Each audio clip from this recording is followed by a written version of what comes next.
सुबह तारा जब विवेक के आगोश से खुद को छुड़ाकर बाहर निकली तो विवेक के प्रति उसके मन में बसी सारी भ्रांतियां भी इस प्यार की गर्माहट में पिघल चुकी थी और वह एक नई सुबह की किरणों की तरह नए जीवन के सपने बुनने लगी।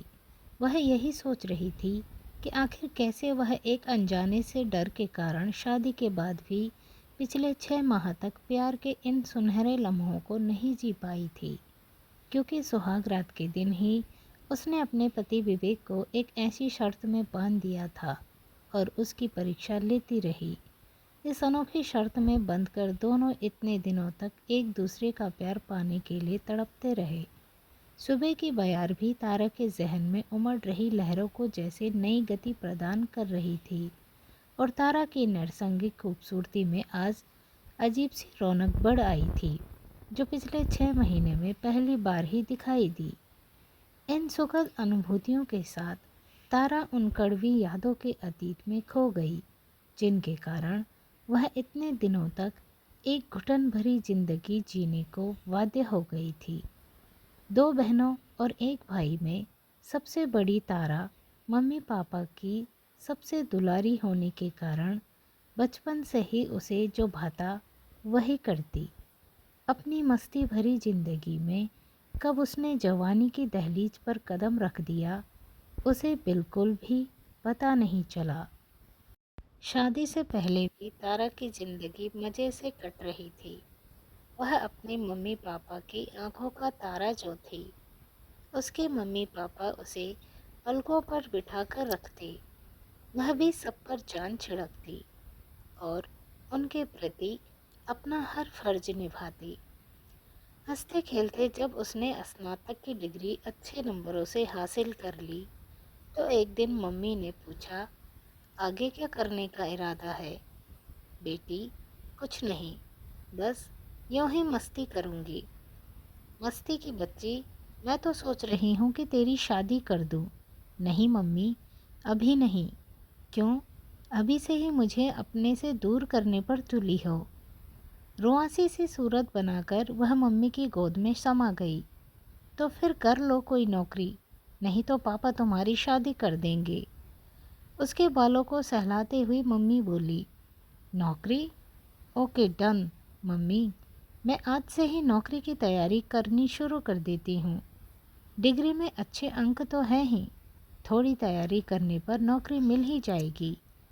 उसने चहक कर कहा, तो फिर ठीक है, पर अगर 6 महीने में नौकरी नहीं मिली तो मैं तुम्हारे पापा को मना नहीं कर पाऊंगी। मम्मी ने उसके गालों को थपथपाते हुए कहा और अपने कमरे में चली गई। मम्मी के जाते ही तारा सोच में पड़ गई कि अब इस समस्या से कैसे निपटे।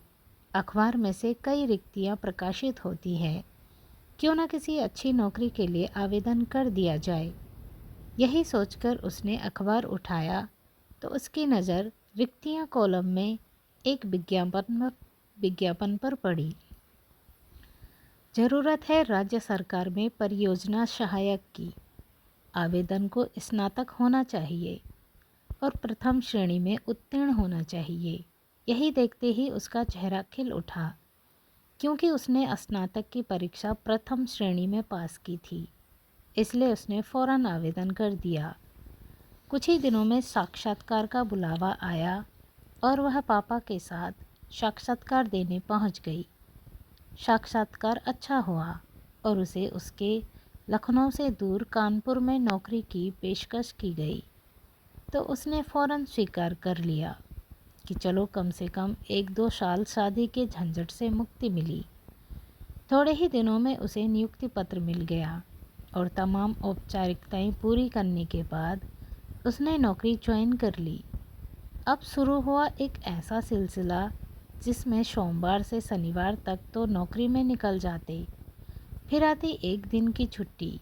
इसलिए शनिवार आते ही तारा सारा काम जल्दी जल्दी निपटाकर दोपहर को ट्रेन पकड़कर शाम तक लखनऊ हाजिर हो जाती।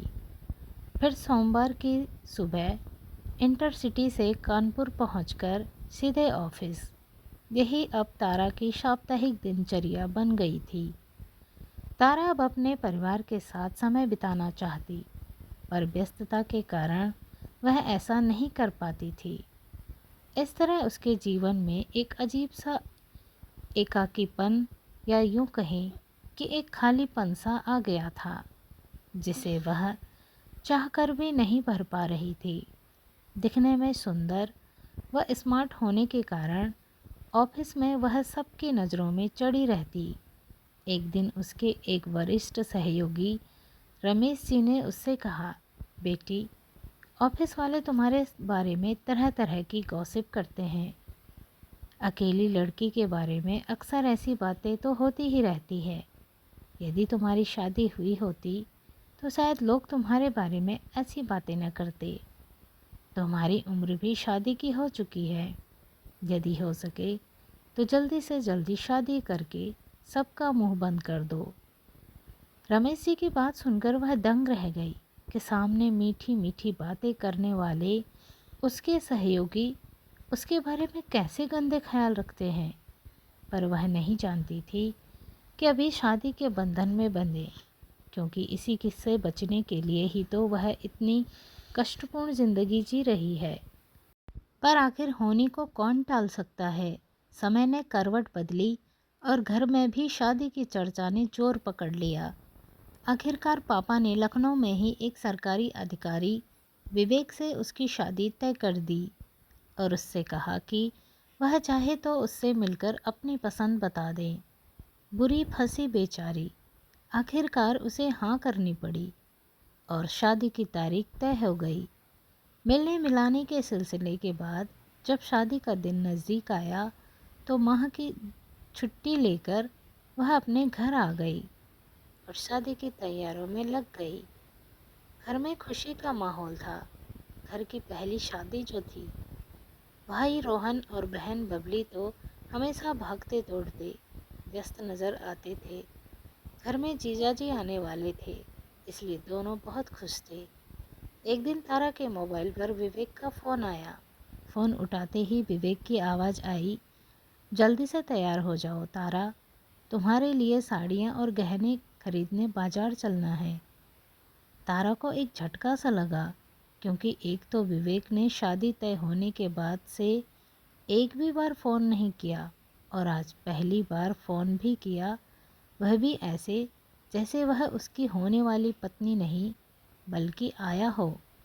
और कपड़े व गहने खरीदकर वह उस पर कोई उपकार कर रहा है। उसे गुस्सा तो बहुत आया, परंतु उसने कुछ कहने के बजाय बस इतना ही कहा, ठीक है, मैं आधे घंटे में तैयार हो जाती हूँ। ठीक है, तुम तैयार होकर सहारागंज पहुँचो, मैं 1 घंटे में तुम्हें वहीं मिलूँगा। यह कहकर विवेक ने फ़ोन काट दिया। जिस रूखेपन से विवेक ने फ़ोन पर उससे बात की थी, उसे बिल्कुल अच्छा नहीं लगा, पर वह कुछ कहने के बजाय जल्दी से तैयार हुई और ऑटो पकड़कर सहारागंज बाजार पहुंच गई। विवेक उसे वहीं मिल गया। अकेले में पहली मुलाकात, न कोई औपचारिकता और न ही कोई प्यार भरी बात। विवेक ने यह भी नहीं कहा कि चलो पिज़्ज़ा हट में चलकर पिज़्ज़ा खाते हैं और थोड़ा घूमते हैं। बस उसने कहा कि चलो, और दोनों हजरतगंज में खरीदारी करने निकल गए। अपने दोस्तों से शादी से पूर्व मुलाकातों के कई रोमांटिक किस्से तारा ने सुन रखे थे, पर उसे विवेक के इस व्यवहार से झटका लगा। उसे विवेक से ऐसी उम्मीद बिल्कुल भी नहीं थी। खरीदारी के दौरान भी विवेक तारा पर अपनी पसंद लादता रहा और उसने वही खरीदा जो उसे पसंद था। तारा चाहकर भी कुछ बोल नहीं पाई, बस वह विवेक के साथ घूमती रही। खरीदारी के बाद वह बेरुखे मन से उसे ऑटो पर बिठाकर चला गया। न कोई औपचारिकता, न कोई प्यार की बात। तारा को लगा कि विवेक सचमुच रोमांटिक व्यक्ति नहीं है और उसे उसकी पसंद नापसंद का बिल्कुल भी ख्याल नहीं है। यह सोचते हुए उसके मन में विवेक के प्रति कड़वाहट भर गई। उसने सोचा कि जब विवेक ऐसा है तो उसके परिवार वाले कैसे होंगे और वह उनके साथ कैसे सामंजस्य बिठा पाएगी। पर अब वह कर भी क्या सकती थी। शादी बिल्कुल करीब थी। और वह घर में कोई हंगामा खड़ा नहीं करना चाहती थी। शादी धूमधाम से संपन्न हुई। मम्मी पापा ने बड़े अरमान से अपनी सारी जमा पूंजी इस शादी में लगा दी ताकि वर पक्ष को कोई शिकायत न हो। विदाई के वक्त सारा परिवार गाड़ी के आंखों से ओझल होने तक खूब रोया और वह भरे मन से ससुराल पहुंच गई। उसकी सोच के विपरीत उसके ससुराल वालों ने पलके बिछाकर उसका स्वागत किया और फिर शुरू हुई शादी के बाद की रस्म अदायगी। शादी के पूर्व विवेक से मुलाकात ऐसी कड़वी यादें छोड़ गई जिससे प्यार पाना तारा के लिए मुश्किल था। वह दिन भर यही सोचती रही कि पहली मुलाकात से जो प्यार की मिठास खुलनी चाहिए उसने करवाहट का रूप ले लिया और करीब आने के बजाय दिलों की दूरियां बढ़ गई थी। बार बार उसके दिल में यही ख्याल आ रहा था कि जो व्यक्ति उसके आत्मसम्मान का ख्याल नहीं रख सकता उसके साथ वह अपनी पूरी ज़िंदगी कैसे बिताएगी। इसी बीच सारी रस्म अदायगी पूरी होते होते काफ़ी रात हो गई और सभी रिश्तेदार चले गए।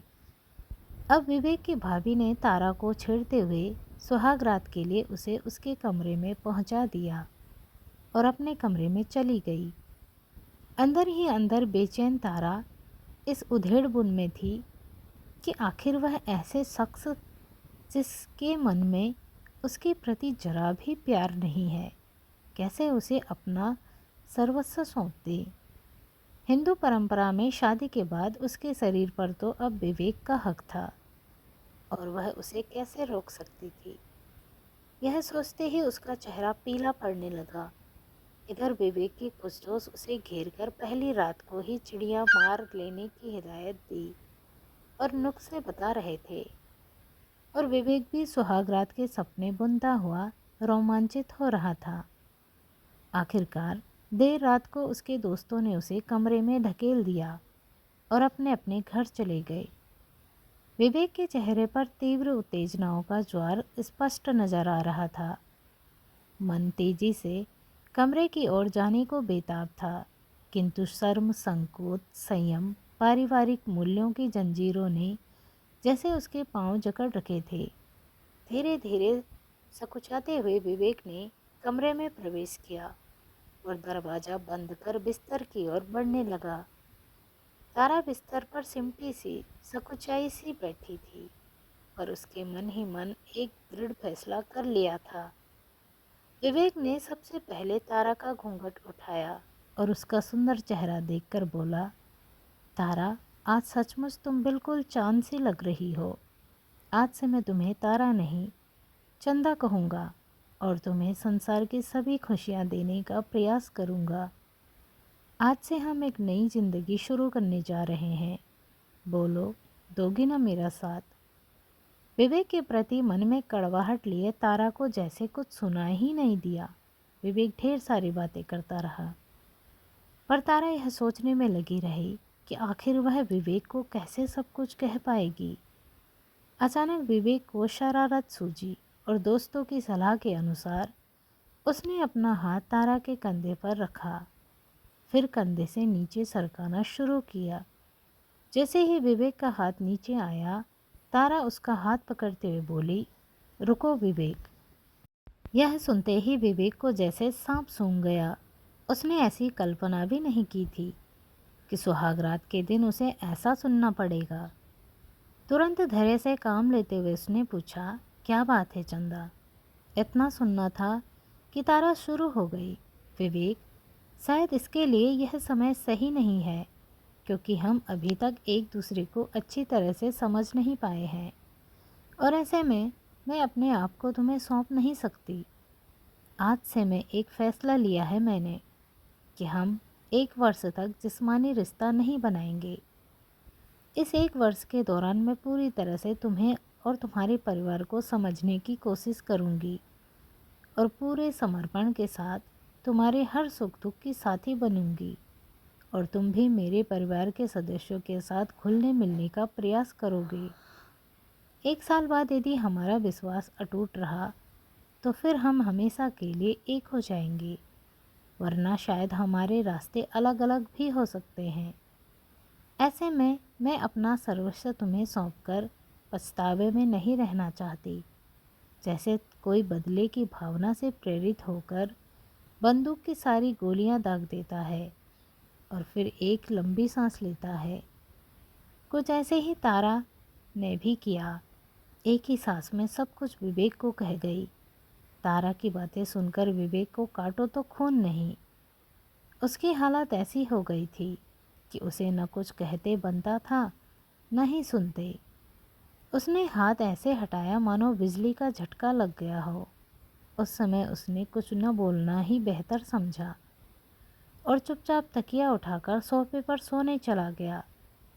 अगले दिन सुबह जब दोनों कमरे से बाहर निकले तो विवेक की भाभी उन दोनों को छेड़ने लगी, पर दोनों ने बिल्कुल जाहिर नहीं होने दिया कि उनके बीच ऐसा कुछ भी नहीं हुआ। तारा इन सब बातों को भूलते हुए घर के काम में लग गई और धीरे धीरे वह परिवार के सारे सदस्यों से घुल मिल गई और उस घर को अपना बना लिया। परंतु विवेक के प्रति उसके मन में कड़वाहट वैसी ही बनी रही। दिन में तो सब कुछ ठीक चलता, परंतु रात में न सिर्फ उनके बिस्तरों के बीच बल्कि उनके दिलों के बीच की दूरियां भी साफ नजर आती। विवेक ने भी अपने ऑफिस से छुट्टी ले ली थी, इसलिए वह दिन भर घर में ही रहता और बच्चों के साथ खेलता रहता। खेल की आड़ में ही वह कभी कभार तारा के शरीर से छेड़खानी भी कर लेता। हालांकि विवेक के छूते ही उसके शरीर में करंट सा दौड़ जाता। वह चाहकर भी कुछ बोल नहीं पाती। इसी बीच तारा कई बार अपने मायके भी गई और विवेक को भी साथ ले गई। विवेक उसे वहाँ छोड़ आता, पर वहाँ ज़्यादा देर रुकता नहीं था। वह रोहन व बबली से भी ज़्यादा बातें नहीं करता था, बस गंभीर बना रहता था। यहाँ तक कि मम्मी पापा के साथ भी वह औपचारिकता ही बनाता रहता था। एक दो दिन रहने के बाद विवेक आकर उसे वापस ले आता। विवेक का यह व्यवहार भी तारा को पसंद नहीं आया और उसके मन में विवेक के प्रति कड़वाहट और बढ़ती चली गई। इसी बीच छुट्टियां बीत जाने के बाद तारा ने फिर से ऑफिस ज्वाइन कर लिया। सभी सहकर्मियों ने उसे बधाई दी, पर तारा उन्हें क्या कहती। बस मन से उसने ऑफिस का काम शुरू कर दिया। दिन तो ऑफिस में बीत जाता, पर रात आते ही तारा के मन में कई तरह के द्वंद्व शुरू हो जाते कि वहीं कहीं उसने शादी करके कोई गलती तो नहीं कर दी, या उसे अब इस रिश्ते से मुक्ति ले लेनी चाहिए जिस रिश्ते में उसके प्रति उसके पति का उसमें या उसके परिवार के प्रति कोई झुकाव न हो। वह अपने आप से लड़ती रहती, पर वह अपना गम सुनाए तो किसे। जब उसके दोस्त उसकी सुहागरात के बारे में तरह तरह की बातें पूछते और उसे छेड़ते तो तारा बनावटी कहानियाँ सुनाकर सबको शांत कर देती। इसी दौरान अक्सर विवेक से फ़ोन पर बातें भी होती, पर रिश्तों की कड़वाहट उनके बातों में साफ नजर आती। इस बीच वह कई बार लखनऊ भी आई और अपने घर जाने के बजाय सीधे ससुराल गई और ससुराल वालों को कभी इसका एहसास नहीं होने दिया कि उसके और विवेक के बीच कुछ अच्छा नहीं चल रहा है। वह पूरे समर्पण के साथ अपने सास ससुर की सेवा करती और बच्चों के साथ खेलती। घर के सारे लोग उसके व्यवहार से काफ़ी प्रसन्न थे, पर रात को विवेक के कमरे में आते ही कमरे में शांति छा जाती। विवेक ने भी कभी उसे छूने या उसके बिस्तर पर साथ सोने के लिए ज़बरदस्ती नहीं की। यही सोचकर उसने विवेक की पसंद नापसंद का पता लगाकर उसके अनुरूप खुद को ढालना शुरू कर दिया। जब उसे पता चला कि विवेक को डांस एवं म्यूजिक बहुत पसंद है, तो उसने ऑफिस के बाद एक डांस और म्यूजिक क्लास ज्वाइन कर ली ताकि वह किसी मौके पर उसे सरप्राइज़ दे सके।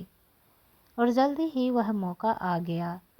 विवेक के चाचा के लड़के की शादी में वह गई और उसने बच्चों के साथ मिलकर खूब डांस व मस्ती की।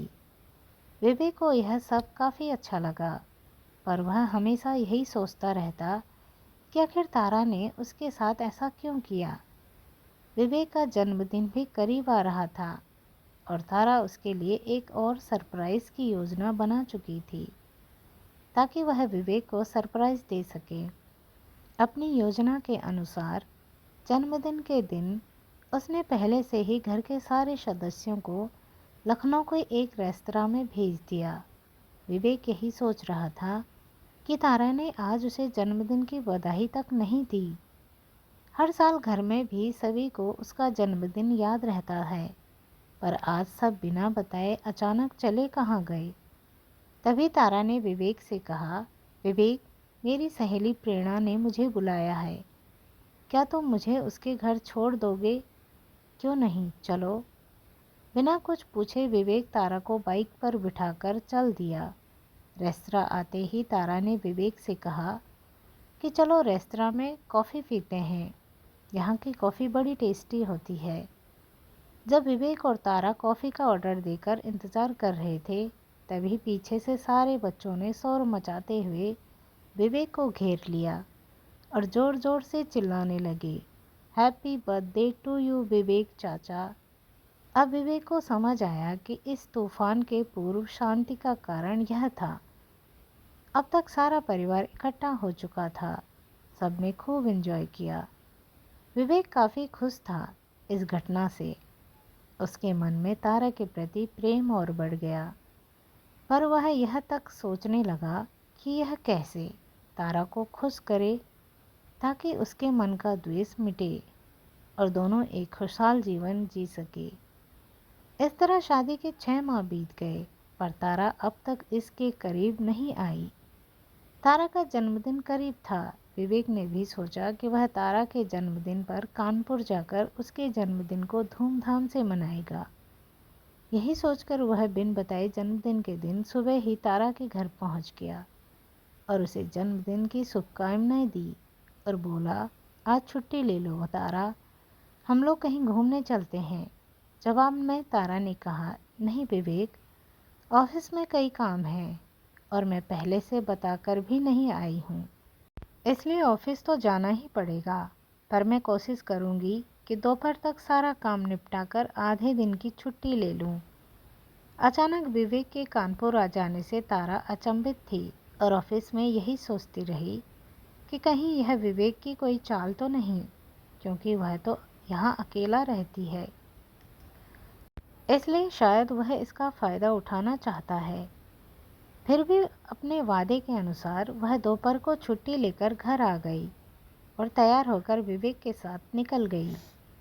विवेक ने दिन भर घूमने व शाम को डिनर करने के बाद लखनऊ लौटने के बारे में कहा तो तारा ने फ़ौरन हाँ कर दी और खुश होते हुए मन ही मन कहा, चलो अच्छा हुआ, आज तो बच गई।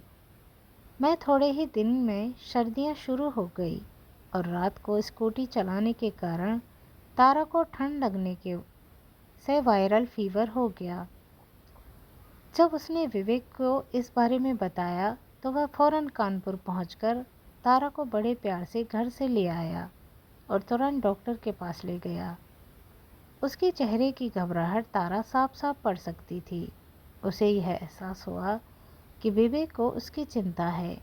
उसने अपने दफ्तर से छुट्टी ले ली और दिन भर तारा के पास ही बैठा रहता और रात को जब सब चले जाते तो वह जाकर सोफे पर सो जाता।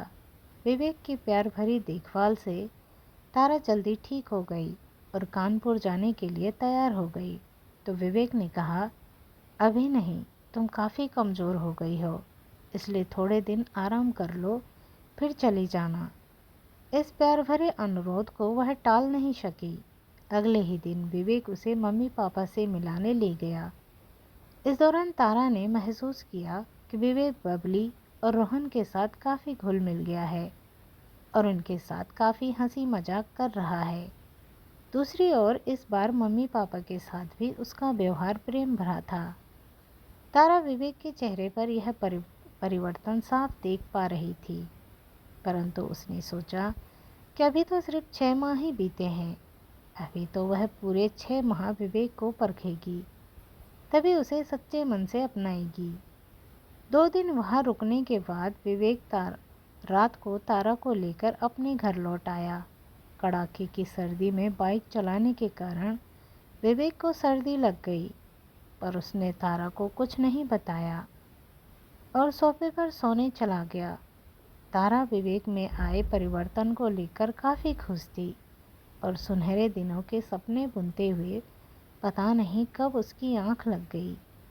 रात को ज़ोर ज़ोर से कराहने की आवाज़ सुनकर उसकी आंख खुली तो उसने देखा कि विवेक ठंड से कपकपाते हुए सिकुड़कर सोफे पर सोया है। यह देखते ही वह घबरा उठी और विवेक के पास जाकर उसे रजाई उड़ाकर बिस्तर पर लाने लगी तो विवेक ने कहा, नहीं, मैं यहीं ठीक हूँ, सुबह तक ठीक हो जाऊँगा। तारा ने ज़बरदस्ती विवेक को बिस्तर पर लाकर लिटा दिया और तेज़ी से उसके पैर सहलाने लगी। पैर सहलाने से भी जब उसके शरीर की कंपन कम नहीं हुई तो वह बिना सोचे समझे विवेक के सीने से लिपट गई और उसे जोर से जकड़ लिया। अचानक मिली नारी देह की गर्मी से विवेक के शरीर की कंपन ठीक हो गई। आराम मिलते ही उसने तारा से अलग होने के लिए उसकी पकड़ ढीली करने को कहा तो तारा ने अपनी पकड़ और मजबूत करते हुए उसे जोर से जकड़ लिया और बोली, बस विवेक, तुम्हारे धैर्य का इम्तिहान अब ख़त्म हुआ, ऐसे ही पड़े रहो बस।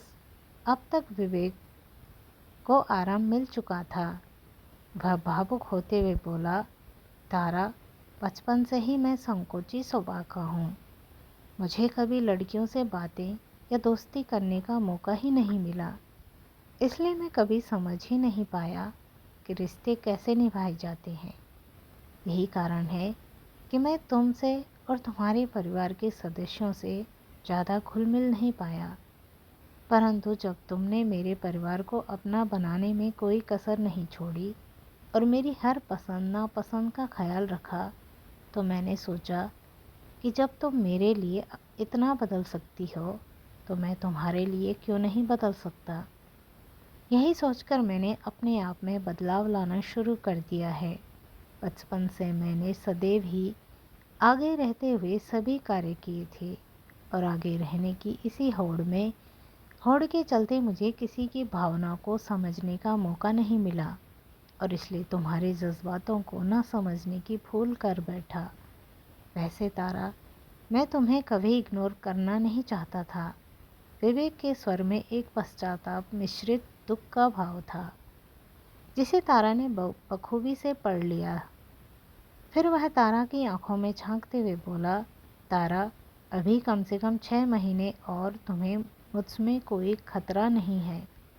उसकी बातें सुनकर तारा अपनी आंखों में शरारत लिए विवेक के गालों को चूमते हुए बोली, तारा नहीं, चंदा।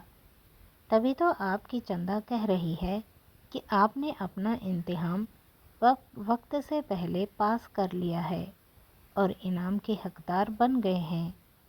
सच कहूँ विवेक, तारा ने सकुचाते हुए कहा, मुझे भी तुम्हारी शादी के पहले से के इग्नोरेंस की अपेक्षा बाद की दूरी बहुत खली। पिछले 6 महीने में हर रात मैंने भी एक परीक्षा दी है। हर रात एक ही प्रश्न ने मेरी नींद उड़ा दी थी। कौन सा प्रश्न? चंदा। विवेक के चेहरे पर प्रश्न मिश्रित आश्चर्य के भाव थे। तारा ने कहा, यही कि मैंने जो अनोखी शर्त रखी है वह सही है या गलत। यह कहकर विवेक की चंदा विवेक से लिपट गई। अब उसके जीवन में एक नई सुबह की शुरुआत हो चुकी थी और अनोखी शर्त अब जीवन के अनोखे आनंद में जैसे खोसी गई थी। दोस्तों, कहानी अच्छी लगे तो चैनल को ज़रूर सब्सक्राइब करें। मिलते हैं अगली स्टोरी में, तब तक के लिए थैंक्स फॉर वॉचिंग। दोस्तों, आप चैनल को सब्सक्राइब नहीं करते। अगर आप चैनल को सब्सक्राइब करते हैं तो जो भी नई स्टोरी आएगी सबसे पहले नोटिफिकेशन आपको ही आएगा। और भी कहानियाँ सुनने के लिए मेरे चैनल पर ज़रूर विजिट करें। Story with Rajni. Thanks for watching.